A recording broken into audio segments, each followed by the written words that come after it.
Susie, pretty Susie, what's that in the straw? The geese are going barefoot, they can't find their shoes.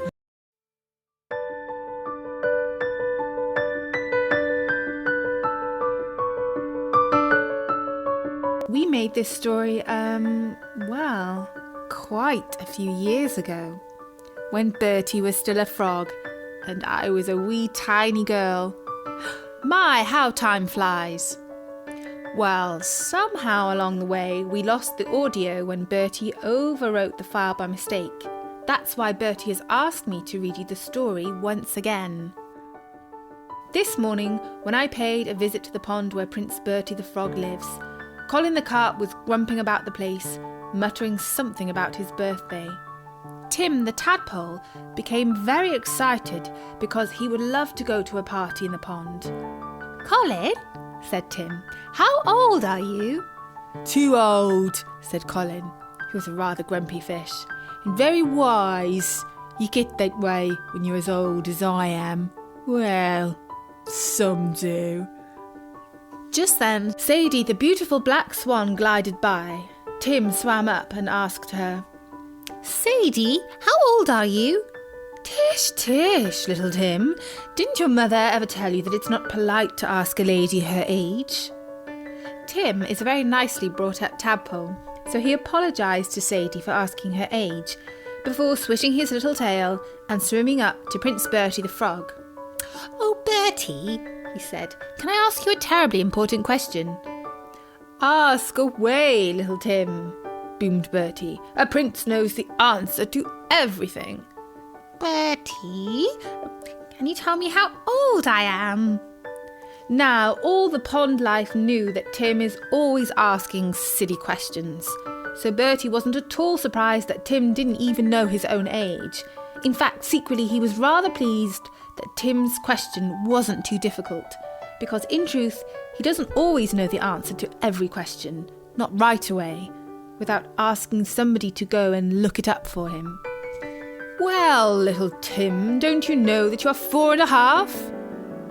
"Rubbish," said Colin the Carp, who can be rather rude sometimes, especially to Bertie. "If a tadpole was 4.5 years old, he wouldn't be a tadpole anymore. He'd be an ugly green frog, just like you, Bertie." No, said Bertie. "Who said anything about 4.5 years? Little Tim is 4.5 weeks old. I remember because I met him the day after he was born.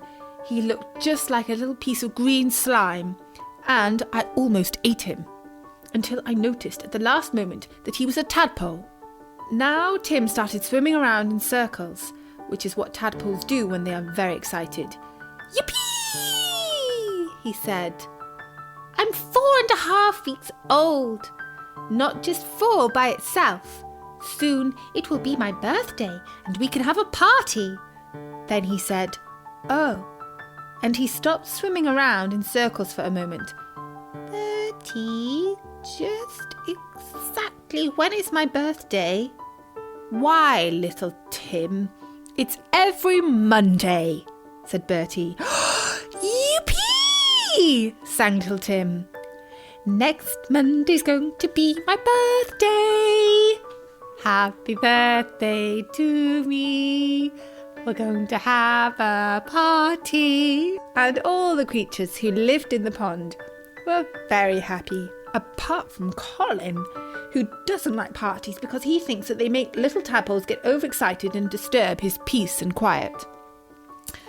Bertie and Sadie the Swan spent the whole weekend planning Tim's birthday party. They decided to hold swimming races, games of hide and seek, blind man's bluff, and offer prizes of green slime, dead insects and stale bread.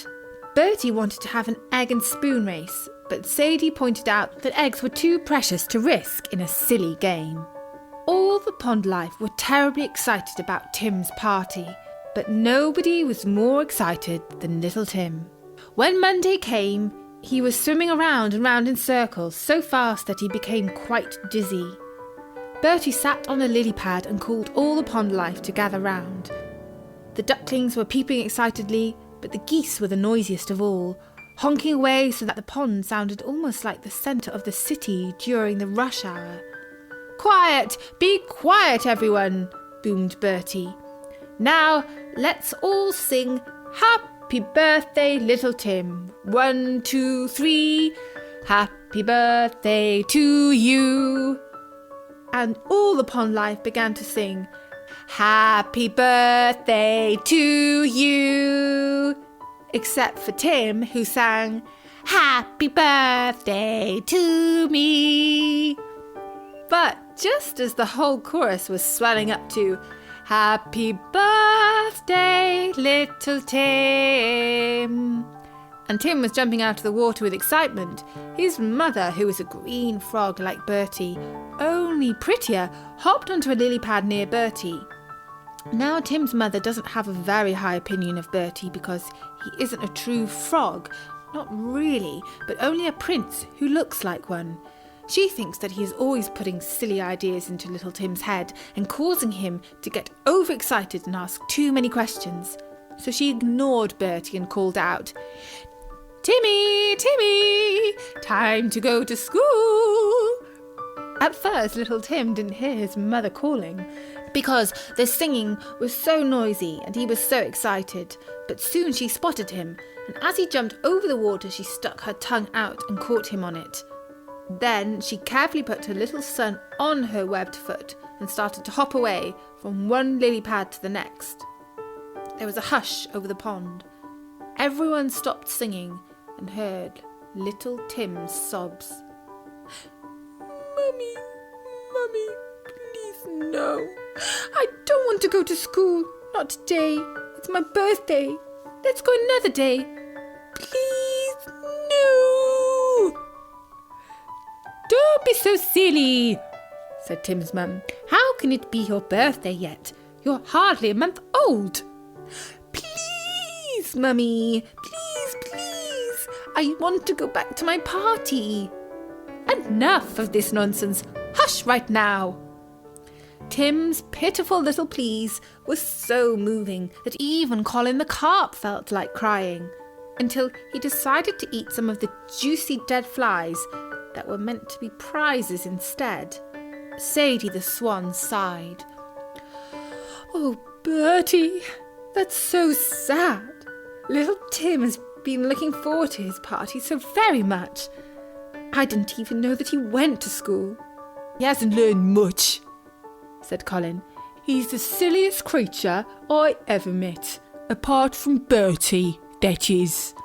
Bertie ignored this comment because he knew that Sadie the Swan didn't approve of him fighting with Colin.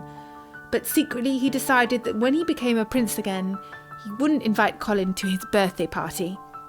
And then Colin would be sorry that he was so rude to Bertie, because Bertie's parties always had lashings of jelly and popcorn and the most amazing going away bags anyone ever saw. "Come to think of it," said Bertie, "I did hear Tim's mother saying the other day that he would be starting school soon. I think it must be his first day." "It's not just Tim who's disappointed," said Sadie. "Look at all those little ducklings. They're peeping away and wagging their fluffy tails. They're so looking forward to all the stale bread that we found in the rubbish tip behind the palace. And how can we have a party without the birthday boy?" "If you were a real prince," said Colin, "and a leader of creatures great and small like you think you are, you wouldn't stand for any nonsense from Tim's mum. You'd go and rescue him." For once, Bertie thought that sounded like a good idea coming from Colin. He popped off in the direction that Tim and his mum had gone. He hopped to the end of the lilies, and after that he began to swim up a little stream, pushing against the current with his webbed feet. Finally, round a corner in a still pool of water, protected by a wall of pebbles, he found the school for tadpoles. And there were hundreds and hundreds, if not thousands and quite possibly millions of them. Or at least that's what it seemed like to Bertie. He'd never seen so many tadpoles in his whole life. But which one was little Tim? Above them all, on a rock, a wise old frog was asking the tadpoles if any of them knew what the first letter of the alphabet was. A clever little tadpole called out, "Hey!" That can't be Tim, thought Bertie. He's too silly to know that.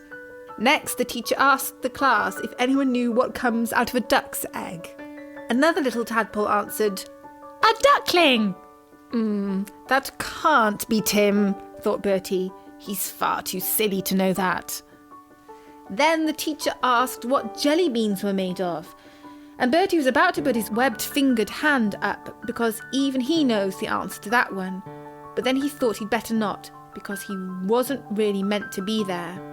A clever tadpole in the front row answered instead. And after a while, a little tadpole called out, Sir, I've got a question." "Yes, little tadpole," said the teacher. "What is it?" What kind of cheese is the moon made of? The teacher explained that it is made out of a special cheese called camembert that is very smelly, which is why nobody lives on the moon. And while he was explaining this, Bertie called out, "Psst, Tim, come with me. I'll take you back to the party." Tim was very excited to hear his friend's voice, but he was also very interested in what the teacher had to say. He had learned so many fascinating things since coming to school, and he'd only been there 10 minutes. Bertie, He whispered back. I mustn't leave school. I'll see you this afternoon when class finishes. And so Bertie sat and waited for his little friend to finish school. And while he waited, he learned all sorts of interesting things that the teacher told the little tadpoles. Like, it never rains on Tuesdays. You mustn't stand on the lines on the pavement. And jelly babies aren't real babies at all, but just brightly coloured sweets. When the school finished, Tim sat on Bertie's back and Bertie hopped to the pond. It didn't take long to call everyone together again, and so they held Tim's birthday party after all. And all the creatures played games and ate lots and lots of green slime, and dead flies, and stale soggy bread, until they all felt quite sick, but very happy. And so it was that after that, Tim went to school in the mornings and learned lots of interesting things. And he didn't mind, because on Mondays, it was always his birthday, and he was another week older. Colin the carp says it isn't really fair that Tim has a birthday every week, when most people only have one every year. But Bertie says it is better that way, and when he is king one day, everybody will have birthdays every week, and all the cake they can eat.